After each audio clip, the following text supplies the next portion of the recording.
Swayam Prabha. Digital India. Educated India.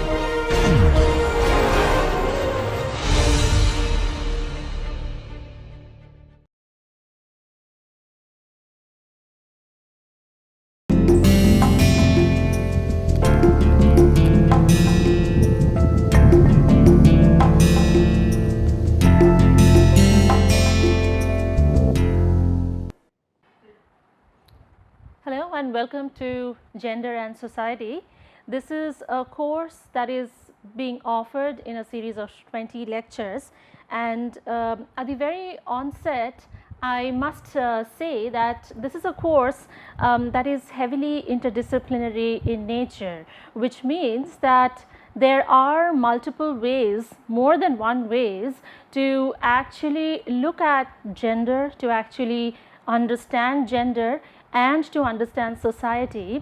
And this course, this series of 20 lectures will give you only one way of understanding gender in society, primarily focusing on the sociological ways. So having said that, I want to introduce you to the 20 lectures that we will be covering as part of this course, starting with today's introductory session, where we will talk about very basic conceptual frameworks, concepts of gender, of society, and some of the key characteristic issues and problems that we find in society that we live in with regard to gender. So next class we will talk about biology and gender, particularly talking about relations and differences between the biological condition of the body, what we commonly understand to be the biological sex of the body, and gender. And we will also look at sexuality of a person. We will look at how the idea of biological condition of the body and gender, they appear in society, they are expressed in society, and oftentimes are confused. So we will talk about that conceptual difference in the second lecture. In the third lecture, we will talk about the social constructions of gender, where we will talk primarily about how gender as a category, how gender as a process is socially constructed, and we will talk about how gender roles and relations are formed in society, what we understand by gender socialization, what we understand by gender stereotyping, and how do we find issues of inequality or gender inequality, to be specific, expressed in society. So that is pretty much what we will cover in the third lecture. The fourth lecture will cover the historical and theoretical premises of gender, where we will particularly talk about the socio-historical contexts, the the histories, the previous socio-historical context that has happened to shape gender relations, to shape gender patterns in societies that we live in.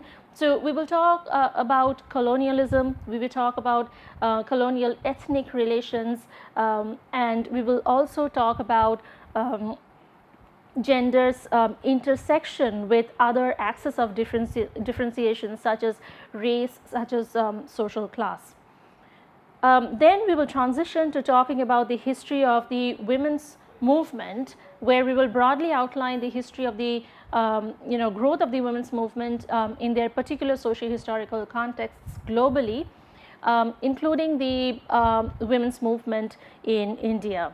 We will broadly cover base with theories of feminism in the in lecture number 6, where we will see how there are broad types of feminist movements and broad types of feminisms that are operative in society globally and in India.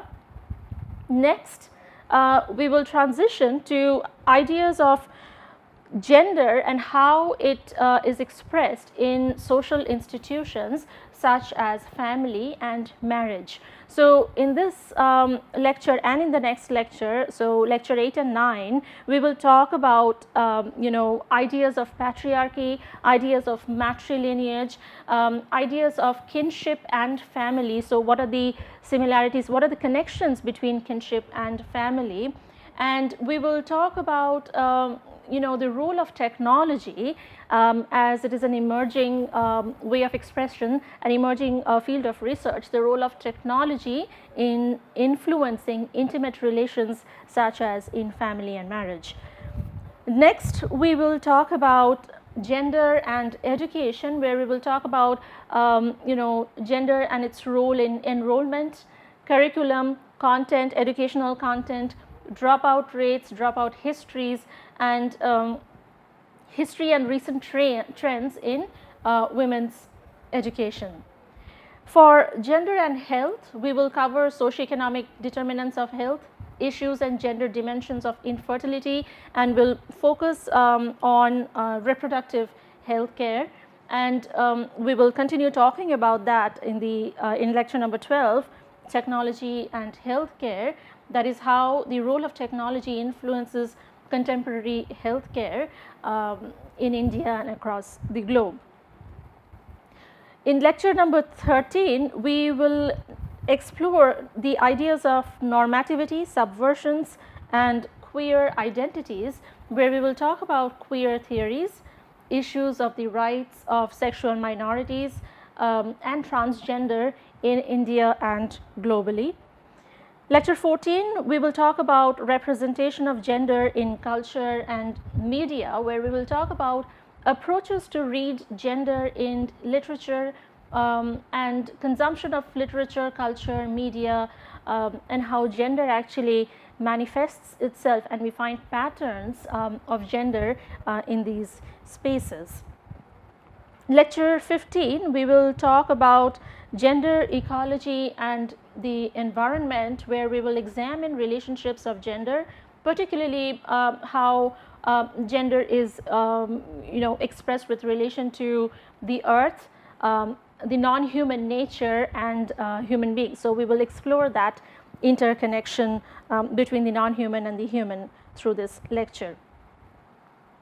Lecture 16, we will talk about gender and globalization, where we will look at the socioeconomic determinants of how gender fares in the global political atmosphere, and the role of gender in development globally and in India.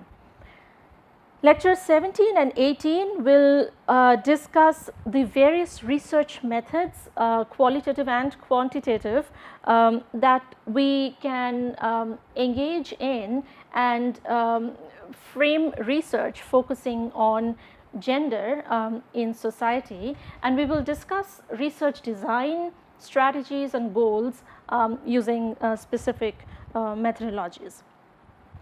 Lecture 19, we will talk about gender research across the world, where we will discuss the commonalities and differences in gender research across the globe, and the various social structures that help shape research questions around them. So, that will give you an overall picture of the state of research that has been ongoing in terms of gender across the world. And we will wrap up with lecture number 20 with a course conclusion, where it will give us an opportunity to pull all of these together and understand the state of gender in society as we are currently in the global scenario, and what are the future directions of gender in society that we can think of. So, this is in a nutshell, very briefly, the course structure that we are going to follow. So, as I said in the very beginning, that gender and society, as you can see on the slide, that it's gender and society or gender in society, whichever way you want to look at it, can be heavily interdisciplinary in nature. And the three broad disciplines that I will draw from in this course are primarily sociological, and I will draw from research done anthropologically speaking and of course historically speaking. So, we will focus primarily on a sociological understanding of gender, but we will borrow from all these other disciplines to engage in a possibly interdisciplinary dialogue when it comes to understanding gender in any given society. So, to start with, in this lecture, I do want to pose certain questions to you, and I do want to start thinking about some of the very basic questions that we will need to clarify, we will need to understand before we proceed through the course. And the first question that we need to clarify is to understand what is society. So, how is society understood in social sciences? And the next question that we need to understand is what is gender. So, I'm not going to go into a great deal of details on what is society and how is society understood in social sciences, because there are full-fledged other courses that actually explain that, but I will just walk you through the basic concepts that we will need for this course to understand what is gender and to identify the key characteristics, issues and problems relevant to gender in society.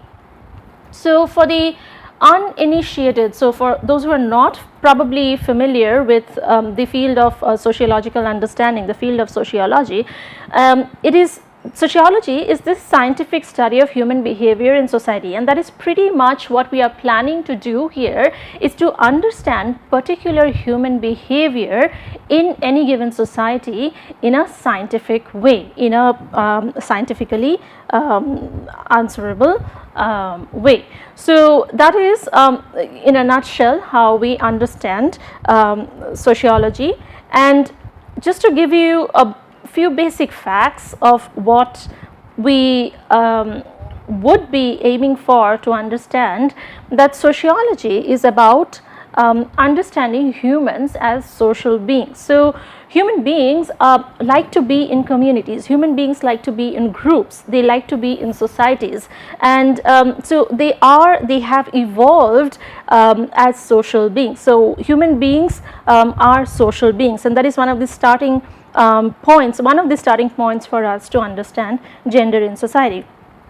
The second point is that humans are social observers. So, it is hardly ever you will find a person who will not observe anything. So, we all are social observers, and how we observe or what we do after we observe, differ.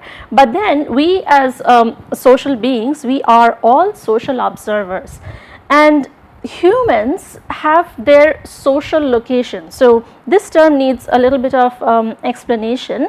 So, I assume you all understand how we understand the location of a place on a map. So, you have a series of latitudes and you have a series of longitudes, and you determine the position of a place on a map based on the intersections of the latitudes and the longitudes.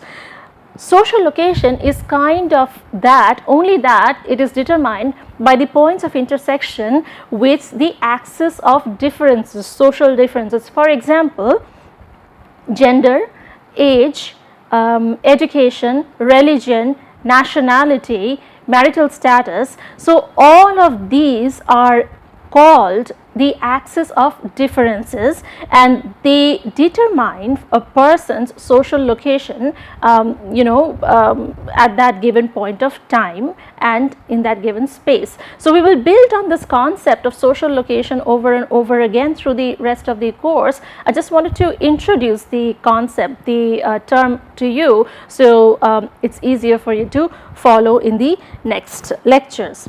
So, at this point, I want you to pause a little and answer that what are some of the questions that you have about the society that you live in. So, what I am getting to here is to help you reflect back, and probably you can take a notebook and list down some of the very basic questions that you have about the society, some of the very basic sociological questions that you have about the society that you live in. Okay, so I left you with a question that you need to understand what are some of the very basic sociological questions that you have for the society that you live in, and I assume that you have a few basic questions that you are looking for an answer. So just keep those questions with you as we move through this lecture. So starting to understand sociology and starting to understand a sociological emphasis on gender in society, we need to understand that humans cannot be understood apart from their social context. So social context becomes very important for us to understand gender patterns, gender expressions in society. The next fact that we need to remember is that society makes us who we are by structuring out interactions and organizing us. So in other words, society is a social construct. So a social construct, which is an idea that is created by us, that is created by humans, and society thrives, society grows, society changes through social interactions and through shared understanding. So this is also denoting to the fact that society is not static. Society is organic, it is not static, it is fluid, it changes over time, and we need to keep in mind that this fact about society, that it is fluid, it changes over time. So just to sum it up, then what are the key characteristics of a society? A society is a large social grouping. So as I said, human beings are social animals. So social, they like to stay in a community. So it's a large social grouping, shares a geographical or a territory or social territory. So they have a shared sense of a territory, whether it's geographical or social. They have the same political authority, they have a dominant cultural expectation, and they have patterned ways that distinguish their group from other groups. So the last 2 points, that there's a dominant cultural expectation and there are patterned ways that distinguish one group from the other, as you will see, will become increasingly important for us to understand that what are these dominant cultural expectations with regard to gender that we are trying to study. What are the patterned ways of gender expression that we are trying to study in any given society. So it is for that reason it is important for us to acknowledge that these are attributes of society and we need to keep them in mind. So as I said that societies change over time, and very broadly speaking, very broadly speaking, there are these various stages that societies supposedly pass through, and starting with the pre-industrial societies where it is characterized by small size settlements, rural settlements dependent on local resources, and then they pass through time and they enter the industrial society phase. And these idea of the transition from the pre-industrial to the industrial society comes up with the industrial revolution of 18th century, particularly which started in Europe. And in industrial societies we see there is an increased sense of wealth, productivity, introduction of technology in society, rise of urban centers, growth of business class in society. And then we pass through Another revolution which is fairly new, fairly contemporary, that we identify 1950s onwards, which produces the post-industrial societies, or how we more commonly understand information societies, often characterized by digital technologies.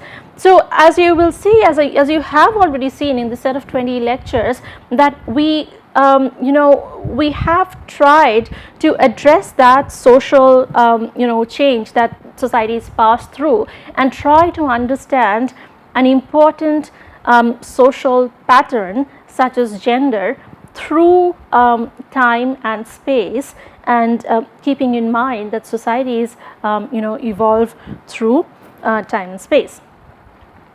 So we will constantly refer to the building blocks in this respect, where we will talk about the social institutions, social processes, and social patterns. So just to walk you through what each of these mean.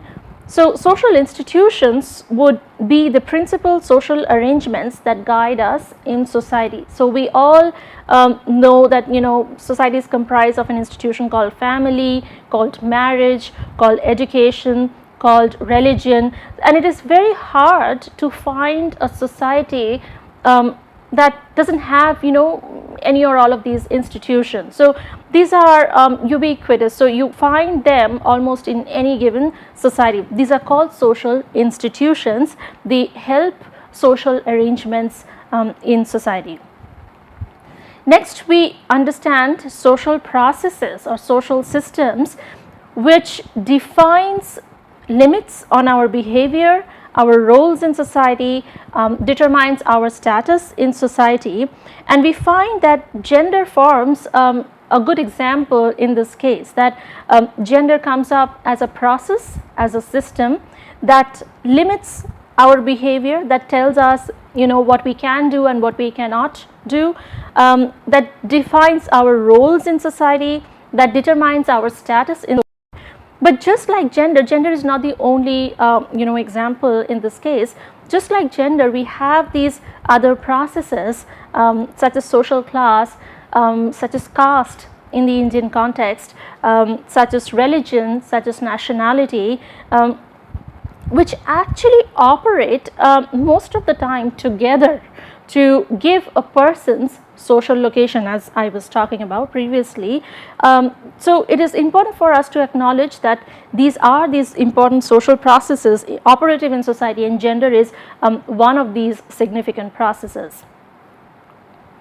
And then we have social patterns which identify human behavior and how it acts with social institutions and structures to produce patterns or trends in society. So we talk about the joint family, we talk about the nuclear family, so we talk about all sorts of patterns in society that we see, that are expressed in society, and that helps us understand society much better. So these are the three building blocks that we will refer to while talking about gender in society. So if we want to look at or understand social reality and understand social problems, there are certain routes that we can take, and there are more ways than one, as I said, and one scientific way to actually look at or to understand social reality and social problems is first to start with a theoretical framework, first to understand that what are my boundaries, or what are my theoretical boundaries or parameters that I want to identify to understand a certain problem. Next, closely related to that is the scientifically acceptable rules of evidence. So it's an evidence driven science. We need to understand what are these evidence that we have, and there are these scientifically acceptable rules to gather evidence. So we need to keep in mind that. And we need to identify the sociological concerns. So, the ideas of description and ideas of analysis. So, when we look at a pattern in society, we are either describing that pattern, or we are analyzing that pattern, or we are doing both probably. So, to bring in a very, very important concept in this regard, proposed by C.W. Mills in 1959, is the idea of a sociological imagination, which is a contribution from all these three building blocks of institution, structures and patterns that form sociological imagination, which is the ability to see relationship between individual experiences and the larger society. So, what we are going to do here is to identify these relationships between individual experiences and the larger society, and that can be, you know, appreciated, that can be acknowledged. One of the ways that can be acknowledged is through Mill's sociological imagination. So, now I will walk you through some of the concepts that we will need to understand gender, particularly in society. So, all I was doing previously was to walk you through some of the concepts to understand society, and now I am going towards you know, introducing some of the concepts we will need to understand, clarify to understand gender in society. And I start with the first concept, which is the concept of categories. So, categories, you know, you all are familiar with the term, but it needs to be clarified what exactly do we mean by it. So, these are grouping of people. So, we are constantly you know, arranging ourselves into groups, and we are either, you know, grouping up with similar people, and in a way we are also differentiating ourselves or another group in the process. So, categories are you know, groupings of people in this respect, and most common groupings are based on the biological condition or the biological sex of human being, that is male or female. So, just to give you an example here, when you hear that a baby is born, you know, when you hear that somebody had a baby, what is the first question do you think that a person will ask when somebody hears that a baby is born? Yes, you got it right. So, the first question that probably will be asked is it a boy or a girl, right? So, you hardly ever hear the first question to be, oh, how much does the baby weigh, or how much you know, is the baby healthy? We all ask that questions, but the most commonly asked question when somebody hears that a baby is born is it a boy or a girl? So, you see that right from birth, human beings are attached to a category just by virtue of the biological condition. That is, if a baby is born as male, the baby is you know, becomes a boy, and a baby becomes you know, born as a female, the baby is expected to be a girl. So, you know, this is a conceptual clarification that we need to make constantly, that the biological condition of the body and the idea of gender do not are not synonymous to each other, they are not identical to each other. They inform one another, but they are not identical concepts. So, the other forms of categories that we can you know, talk about here are how we group ourselves in terms of age, in terms of nationality, religion, ethnicity, race, etc. The next concept that we need to acknowledge here to understand gender are the idea of stereotypes. So, again, you must be familiar with the idea of stereotyping, and I am going to give you a couple of definitions here about stereotypes. The first one was proposed by Lupton in 1992, where stereotyping refers to the process by which one-sided or exaggerated and usually prejudiced views of groups or categories of people are developed and maintained. So, you see that once you form categories, once you are, forms groups, there can be a tendency to produce one-sided stories, one-sided, exaggerated, usually prejudiced, as Lipton calls it, to view certain groups or to view certain people, and these produce stereotypes that are maintained over time and probably generations. So, just to give you, an additional point on that, the second definition is by Chimamanda Adichie, who is a Nigerian author. She says that the single story creates stereotypes, and the problem with stereotypes is not that they are untrue, but they are incomplete. They make one story become the only story. So this is what she calls the danger of a single story, that if there is multiple ways of telling a story, and if you take only one version of a story or one characteristic feature of a group and make it sound like the only characteristic feature, then chances are that you're producing a stereotypical way of understanding. So, stereotype is one concept here that we will have to look out for, and we will have to analyze if we come across one. The third concept here is the idea of cultural factors, and here we need to acknowledge the idea of knowledge production, beliefs, values and norms, and all of them are directly related to how we understand gender in society, and how we link categories of people to symbolic social structures. So, how are cultural factors contributing to linking various categories of people to various symbolic structures that we had seen in previous slides.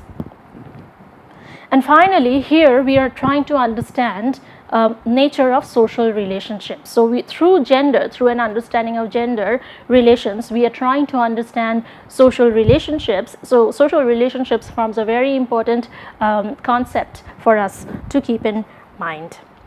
Here we cannot avoid but talk about culture, the role of culture along with the previous concepts. So, we talk about cultural factors, but if you take culture as a whole, this is a good definition to show the relationship between culture and society by Susie Jolly, that people are influenced and informed by their cultural environments. At the same time, they influence and build the cultures around them, changing them as they resist and reinforcing and recreating them as they conform. So, you see that culture and society have a symbiotic relationship. They inform each other, they change each other, they influence each other, and neither culture nor society are static. So, both of them are fluid, both of them are processes, both of them are constantly evolving, and they at the same time simultaneously they are informing and influencing each other. So, with that in background, let us now try to answer what is gender. And once we have understood what is gender, next question we need to ask is, to what extent are gender relations affected by changes in social structure, and to what extent are they independent of such changes? So, here we are trying to understand first what do we understand by gender, and then how are these social relationships formed through gender affected by changes in social structure. That is why there was a need for you to understand what social structures are, and to what extent are they independent of such changes. So, gender has an origin and a history, has a background. So, if you look at the academic literature, if you look at the research on gender, until the 1970s, 1980s, you will see that academic disciplines in fact, they talked a lot about this sociology of women. So, you know, around the 1970s and 80s, I'm talking about that time, that it was a very in thing, it was a very significant thing to talk about the sociology of women. And with the second wave of feminism in the US around the same time, there were severe criticisms that sociology faced as a discipline for not including, for not concentrating or not considering, you know, women as its research subjects. So what we see until then was that most of these research kind of ignored women, you know, as research subjects, and at the same time kind of assumed men as a generic category in society. The fact that, you know, men as a category are also a gendered category was absent from this conversation. So shortly after that comes an approach that we see in the academic literature that was coined, it's a term that was coined by Dorothy Smith in 1974, of adding women and stirring approach. So add women and stir. So this was an approach that academia kind of adopted, that because there was an absence, acute absence of you know, women as research subjects in sociology. This was a moment when you know, there was a phase of adding women to the conversation, to the research, and stirring. So it's kind of an ingredient that you forgot to add in a recipe, and now you're adding it to that. So this approach was called adding women and stirring approach. So what happened with this add women and stir approach is that not only did research around that time concentrate heavily on women as research subjects, but also highlighted differences between women and men rather than looking at variations among women or variations among men. So it was kind of assumed that you know, as categories, so if you recall the definition of category here, as categories, women and men are two distinct categories, two homogeneous categories, that is, all women are the same and all men are the same. And this approach kind of highlighted the differences between women and men and did not take into consideration the variations that we see amongst women, or within, you know, women as a category, or within men as a category. So this approach was absent. So what happened next, and this is kind of in an ongoing phase of that, you know, with a good deal of research progress that has happened since then, is to rethink the key assumptions that we have about our social world. So one fundamental assumption that you know, there was for this, in this respect, was that these categories of women and men were homogeneous categories. So that kind of was challenged, and so as a, you know, as a sociological understanding of gender, these categories needed to be rethought, and you know, the assumptions that we had of our social world needed to be revised, or needed to be revisited. So we see that this absence of women as research subjects from you know, a sociological understanding, or you know, from any disciplinary focus, was actually taken up by the United Nations. And in the United Nations report of 1987, they state that women constitute half the world's population, perform nearly 2/3 of its work hours, receive 1/10 of the world's income, and own less than 1/100th of the world's property. So the United Nations took up the task of bringing you know, the question of women into the mainstream academia, into mainstream sociological understanding.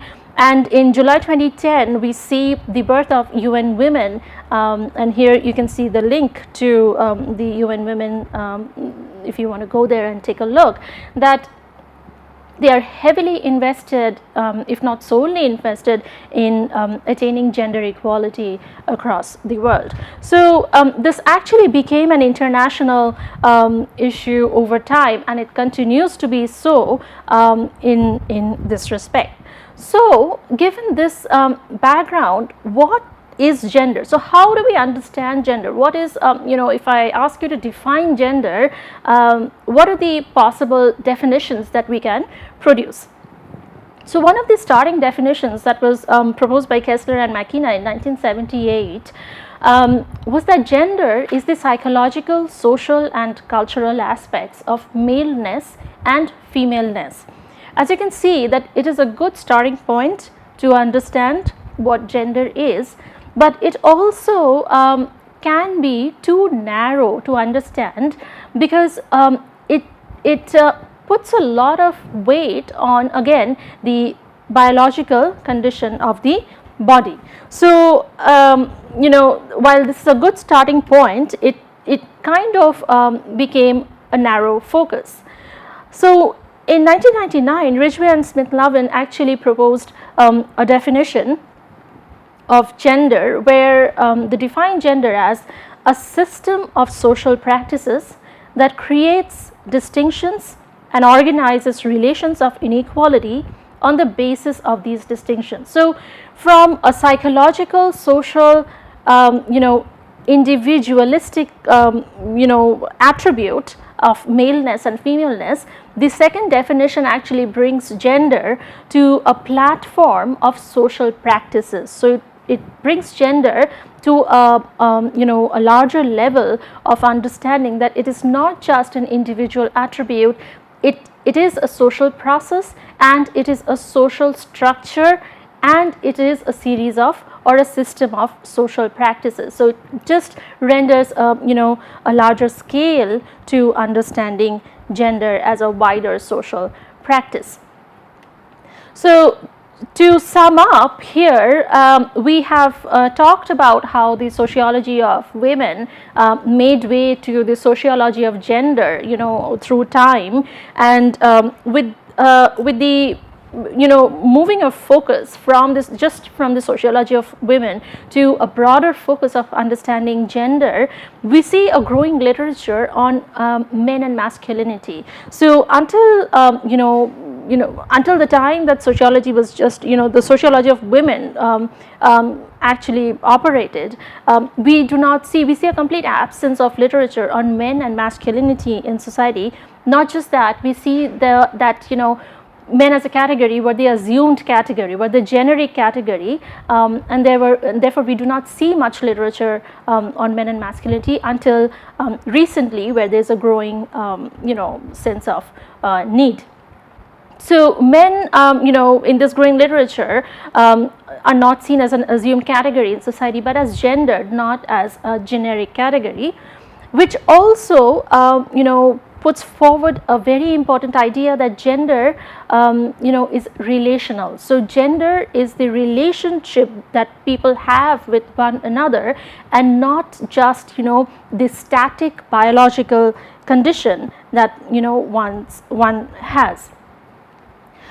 This growing literature also talks about the various types of masculinities and femininities, just to assure that there are multiple ways of negotiating masculinity or femininity, and this literature actually does that. So it talks about the relations of domination and subordination, and finally we see a phase of research where gender's relation with the other bases of distinction and stratification are highlighted. So we see that gender's conceptual development, not just as women's stories or just as men's stories, but how people relate to each other in society, and this relationship is often a power relationship. So we see that in some ways that not just a one-on-one relationship, but it often gives rise to a power relationship. And we see that there are focus areas of gender studies that talk about feminisms, multiple versions of feminism, masculinity studies, transgender studies, and the lesbian, gay, bisexual, transsexual and queer studies, or the LGBTQ studies. So we see that there are these various focus areas of gender studies in recent times, and it's not just about understanding differences between men and women as categories, but it is more nuanced than that. So it is also misleading to talk about gender in vacuum. So gender as a category does not operate in vacuum, but it operates as at intersections with other axes of differences, as I said, and the most important axis of differences in this case are the biological sex of the body, age, ethnicity, nationality, religion, education, marital status. So you see that a person's gender identity, if I have to say, is not just a person's gender identity. It operates at intersections with any or all or beyond these lists. This is not an exhaustive list, by the way. So it operates at intersections with these other axes of differentiations, and that is what gives a person's social location, as we started off saying. So just to talk about the dynamics of gender, that families, communities, cultures, they all determine what women and men do in society. So we talk about norms and expectations and behaviors, and women and men are expected to have certain characteristics, aptitudes and behaviors in society, and we are born into environments in which gender roles exist. We learn them and or we change them. So it is important for us to understand that these gender identity or gender role or gender expression, however you want to define it, they are learned. So when a baby is born, that baby actually grows up learning certain behavior, and gender behavior is one such behavior, as we will see in the next lecture. But just for now, it is important for you to remember that gender is fluid. It is a process. It is not static. So it is, it is not a given. It is a multi-level phenomenon, as RISMA 98 quoted, that we see gender operative at multiple levels. So we see it at the individual level, we see at the institutional level, we see at the global level. So it is a multi-level phenomena that we see over time and space. And gender organizes relations, often creates inequality. So gender is an organizing principle in human society, if not the most important organizing relation. So if you recall the example I just gave you about a baby being born, and people asking whether it's a girl or a boy, all we are trying to do is to fit into a category that we need to know for ourselves which category does the baby qualify for. Is it a male or a female? Is it a boy or a girl? So it is organizing a relation. So we are trying to, as human beings, we are trying to organize relations through gender in society. But again, I want to remind you that the biological condition of the body is not equal to how we understand gender. They are informing each other but not synonymous. So there are certain frameworks that help us understand gender that I just talked about. There is the individual level, where we talk about expressions of masculinity, expressions of femininity, etc. We talk about interactional, so we talk about how gender is an interaction between people within a society, and how we have this shared symbolic understanding. And it can be institutional, so it can be a system of processes at the institutional level which helps us or gives us a framework to understand gender. So now I want you to reflect back, given this understanding of gender, that why do we need to study gender? So what is, what are the important things that we get to learn once we are exposed to the idea of how gender operates in society? So as I mentioned, that gender is an organizing principle of the social world. So for us as human beings, if we want to organize ourselves in society, if we want to understand ourselves, categorize ourselves in society, gender is one of the very significant ways in which we organize ourselves within a society. It is pervasive across time and space. So, gender has been operative through time and space, and just to remind you, it is not static. So it has been changing over time and space, and it is fluid. So it is not, to talk about gender maybe 10 or 20 years ago would not be the same as talking about gender today. Gender shapes identities and behavioral dispositions. So, our identities are informed by gender, our behaviors are guided by gendered principles. So, gender actually gives us, in a way, the understanding of who we are. Gender shapes the ways of social interaction. So the patterns that we talk about, the ways in which we interact in society are shaped by gender. And finally, to sum it all up, it organizes social institutions. So just to remind you of a few examples of social institutions, we talked about family, marriage, education, religion. So all of that, gender plays a very, very significant role to organize, human beings, to organize people in society in these social institutions. So what happens when culture and gender intersect? So we talked about culture and society, and that culture and society are both evolving, are changing, are fluid, and we saw that they constantly inform each other. But let's look at how culture and gender intersect and what happens. So we have seen that culture is dynamic. So cultures survive by responding to changing realities. So, realities change, societies pass through various stages, and, cultures also change. So, it is a very dynamic, it has a dynamic characteristic. Gender roles are also dynamic, so they can and do change. So, we have seen that, gender is fluid, gender is not static, and gender roles are dynamic. So just like culture, gender is also dynamic.